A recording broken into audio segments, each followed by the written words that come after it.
so many books and हम सब खरीद लेते हैं और फिर हम पढ़ते कुछ भी नहीं है। तो मार्केट में बुक से अट्रैक्ट होने की ज़रूरत नहीं है। We know what is important, what is needed, उसको पढ़ें। एक rather than buying 10 books, आप एक ही बुक को 10 बार पढ़ लें, राइट? तो these are the various sources and I think they are pretty good, but वही है कि सबका अपना अपना अलग होता है, किसी को कोई और भी अच्छी बुक मिल सकती है। सो दिस इज़ नॉट वही वन फिट ऑल वाली स्ट्रेटेजी नहीं है। दूसरी चीज़ जो I want to really talk about is, एक तो मैंने आपको बताया कि अपना दिन प्लान करना है, बहुत इंपॉर्टेंट है, क्योंकि दिन ऐसे ही चले जाएंगे और फिर कोर्स का भी कुछ ट्रैक नहीं रहेगा, मैंने किस दिन क्या पढ़ा, कितना कवर हो गया है। तो जब हम दिन प्लान कर रहे हैं तो हम अपना सिलेबस भी प्लान करें। कैसे कि वी नो पॉलिटी को नियरली करने में 1 महीना लग जाता है, तो नवंबर का पूरा महीना मैं पॉलिटी करूँगा या करूँगी, ठीक है। कौन सा टॉपिक मैं किस दिन करूँगी उसका भी टाइम टेबल होना चाहिए, क्योंकि क्या होता है 1 साल 2 साल तो ऐसे ही निकल जाते हैं, हमें पता भी नहीं चलता कि हमने कब क्या पढ़ा था, कितना अभी बचा है कवर करने को। तो सिलेबस का प्रिंट आउट लो, मार्क करो कि पॉलिटी में ये टॉपिक्स हैं, इस टॉपिक को मैं कब करूँगी। लक्ष्मीकांत का बुक लेके बैठो, उसमें इंडेक्स कंटेंट्स में लिखे होते हैं चैप्टर 1 चैप्टर 2, तो this chapter I will do today, that chapter I will do tomorrow. Second चीज़ क्या होती है, कुछ लोग एक चैप्टर एक दूसरे से लिंक्ड है, अगर मैं दूसरे ही दिन कोई दूसरा सब्जेक्ट पढ़ने लग जाऊं तो फिर वो लिंक ब्रेक हो जाता है, और जितना अच्छे से आप कोई सब्जेक्ट समझ सकते थे उतने अच्छे से आप नहीं समझ पाएंगे।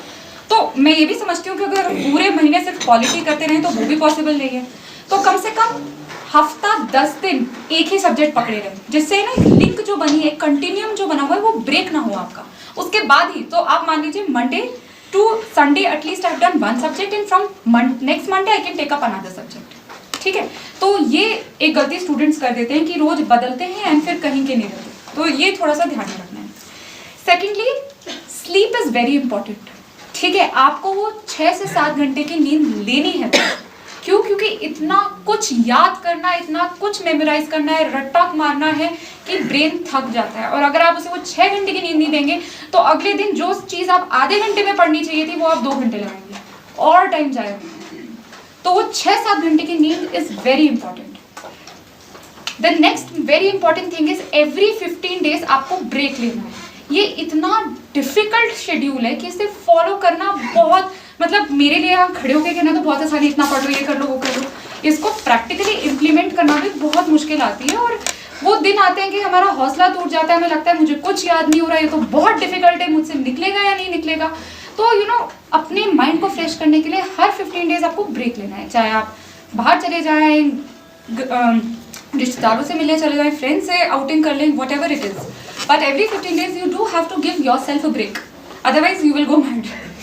तो this is very very important thing जो हम यूजुअली लोग पता भूल जाते हैं, बट सबको ब्रेक लेना चाहिए। एंड लास्टली मैं कंक्लूड करूँगी कि I know it is a very tough exam, इतने सारे बच्चे बैठते हैं इस एग्जामिनेशन के लिए एंड सक्सेस रेट बहुत कम है। And I can tell you from my own personal experience, and जितने भी लोग सिलेक्ट हुए हैं हम उनसे भी बात करते हैं, तो यही हर दूसरे दिन बहुत अजीब लगता है, कैसे होगा, क्या करें, ये नहीं समझ आ रहा, वो नहीं समझ आ रहा, इतने घंटे बैठ के भी याद नहीं हो रहा, कल ही तो मैंने याद किया था, आज मुझे याद क्यों नहीं है। This is not only you, it happens to everyone, ठीक है। ऐसा नहीं है, मैं बता रही हूँ आई स्कोर्ड फर्स्ट रैंक, और मैं बता रही हूँ मैं कल याद करती थी और मुझे अगले दिन याद नहीं होता था। तो ये वेरी कॉमन है, इंसान तो है, सबको इस दौर से गुजरना है, तो इससे हमें डर के हार नहीं मानना, ठीक है।